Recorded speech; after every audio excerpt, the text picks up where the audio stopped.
BNP সরকারের বিশেষ করে তারেক রহমানের কিছু সিদ্ধান্তকে আপনি সাধুবাদ না জানিয়ে আসলে কোনো উপায় নেই।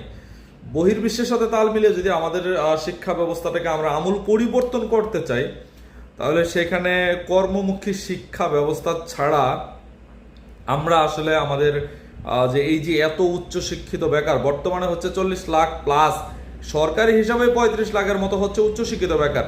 আর আপনি যদি বেসরকারি হিসাবে যান তাহলে এটা 40+ ছাড়াবে যে উচ্চশিক্ষিত বেকার। তো এই যে যে উচ্চশিক্ষিত এত বেকার, এদেরকে যদি কর্মমুখী শিক্ষা বা কারিগরি শিক্ষা দক্ষ করে তোলা যেত, তাহলে এদের বেকার থাকতে হতো না। কোনো না কিছু কোনো কর্ম করে বা দেশের বাহিরে গিয়ে হলেও যে কর্মটা শিখতো সেটা করে হলেও জীবনযাপন করতে পারতো, কিন্তু এখন হচ্ছে টোটালি বেকার। তো আমরা বহির্বিশ্বে যেই কিছু কিছু ভিডিও লিক হয় মাঝে মাঝে বা কিছু কিছু ভিডিওতে দেখি যে প্রাইমারি স্কুলের বাচ্চাদেরকে ওরা প্রযুক্তি শেখাচ্ছে, প্রযুক্তিগত জ্ঞান দিচ্ছে, বাচ্চাদেরকে সবজি কাটাচ্ছে, রান্না করাচ্ছে, আরও অনেক কিছুই আছে। নিয়মানুবর্তিতার মধ্যে ওদেরকে জাপানে বিশেষ করে ছোট ছোট বাচ্চাদেরকেই একদম ছোটবেলা থেকেই নিয়মানুবর্তিতা শেখানো হয়, বা দেশকে ভালোবাসা, দেশের জন্য মানে কিভাবে দেশকে এগিয়ে নিয়ে যাওয়া যাবে, এই নৈতিকতা শিক্ষাগুলো ছোটবেলা থেকেই দেওয়া হয়। আর আমাদের প্রাইমারি স্কুল থেকে শিক্ষা দেওয়া হয় কিভাবে বাটপারি করা যায়, কিভাবে চুরি করা যায়, কিভাবে দেশের টাকা লুট করা যায়। এই শিক্ষাগুলোই আমাদের স্কুল থেকে দেওয়া হয়।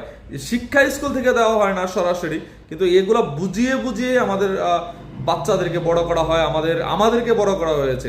কারণ আপনি একটা টিচার দেখবেন, প্রাইমারি স্কুলের একটা টিচার বা হাই স্কুলের বা কলেজের ইউনিভার্সিটির টিচার, এরা হলো ফাঁকিবাজ, এরা ধান্দা নিয়ে পড়ে থাকে। এরা স্কুলে ঠিক মতো পড়ায় না, কিন্তু প্রাইভেট টিউশনে ঠিকই করায়। মানে সব হচ্ছে ধান্দা নিয়ে ঘুরে, যার কারণে হচ্ছে আমাদের যে শিক্ষা ব্যবস্থা যতটুকু যা আছে এইটুকুও আসলে কার্যকরী না। আমরা নিজেরা ছাত্ররা চিন্তা করি আমরা কিভাবে দুর্নীতি করে পাশ করব, কিভাবে নকল করে পাশ করব, কিভাবে পড়াশোনা ছাড়া পাশ করব, আমরা এগুলা চিন্তা করি। তো তারেক রহমান যে সিদ্ধান্তটা নিয়েছে বা বিএনপি সরকার যে সিদ্ধান্তটা নিয়েছে যে একদম প্রাইমারি লেভেল থেকে, যদিও এটা একদিনে 2 দিনে বা 1 বছর 2 বছরে সম্ভব না, একদম প্রাইমারি লেভেল থেকে কারিগরি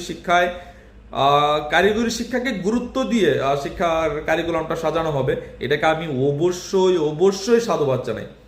এই সিস্টেমটা হচ্ছে একদম প্রাইমারি লেভেল থেকে ইউনিভার্সিটি লেভেল পর্যন্ত এই কারিগরি শিক্ষাটাকে বাধ্যতামূলক করে আমাদেরকে শিক্ষার কারিকুলামটা সাজানো উচিত, যাতে করে আমরা দক্ষ হয়ে দেশে যদি কর্মসংস্থানের ব্যবস্থা না হয়, তাহলে বাইরে গিয়ে যেন অন্তত পক্ষে যেই সিস্টেমগুলা বা যেই বিষয়গুলোর উপরে পড়াশোনা করলে কারিগরি জ্ঞান দক্ষতা থাকলে দেশের বাহিরে গিয়ে সেইগুলো প্রয়োগ করে বৈদেশিক মুদ্রা আর্ন করা যাবে, সেই কারিগরি শিক্ষা বা সেই কারিগরি শিক্ষা দক্ষ করে